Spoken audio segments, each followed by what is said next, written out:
বিসমিল্লাহিররহমানিররহিম।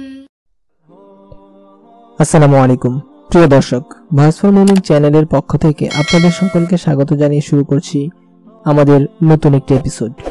আজকের এপিসোডে আমরা আলোচনা করব মেয়েদের চুল বিক্রি করা সম্পর্কিত ইসলামী মাসআলা মাসাইল নিয়ে। আশা করি ভিডিওটি শেষ পর্যন্ত আমার সঙ্গে থাকবেন এবং মনোযোগ সহকারে ভিডিওটি দেখবেন।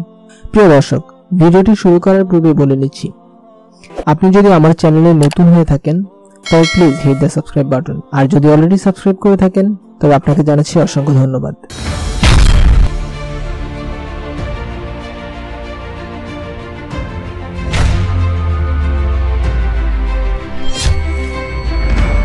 প্রিয় দর্শক, বর্তমান সময়ে দেখা যায় বিভিন্ন ফেরিওয়ালা ফেরি করে নারীদের কাছ থেকে চুল নিয়ে যায়, আর এই চুলের বিনিময়ে বিভিন্ন পণ্য সামগ্রী অথবা টাকা পয়সা দিয়ে থাকেন।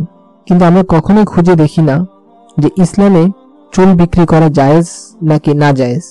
প্রিয় দর্শক, এই জায়েজ না জায়েজের বিষয় নিয়ে আজকে আপনাদের সাথে আলোচনা করব। যদিও আমরা অজ্ঞতাবশত চুল বিক্রি করি, কিন্তু ইসলাম এটিকে কোনোভাবেই সমর্থন করে না। এটি কোনোভাবেই জায়েজ হতে পারে না, এটি সম্পূর্ণ হারাম।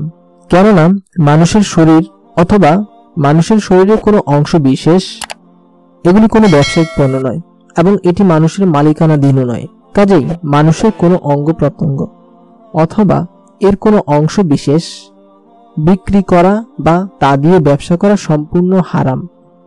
মানুষকে যেমন আল্লাহ তাআলা সম্মানিত বানিয়েছেন, তেমনিভাবে মানুষের সকল অঙ্গ প্রত্যঙ্গ এবং সে অঙ্গ প্রত্যঙ্গের কর্তৃত অংশও সম্মানিত বানিয়েছেন। তাই এগুলো দিয়ে ব্যবসা করা অথবা ক্রয় বিক্রয় করা সম্পূর্ণ হারাম। আল্লাহ পাক রব্বুল আলামিন আমাদেরকে এই সমস্ত গুনাহ থেকে বেঁচে থাকার তৌফিক দান করুক, আমিন।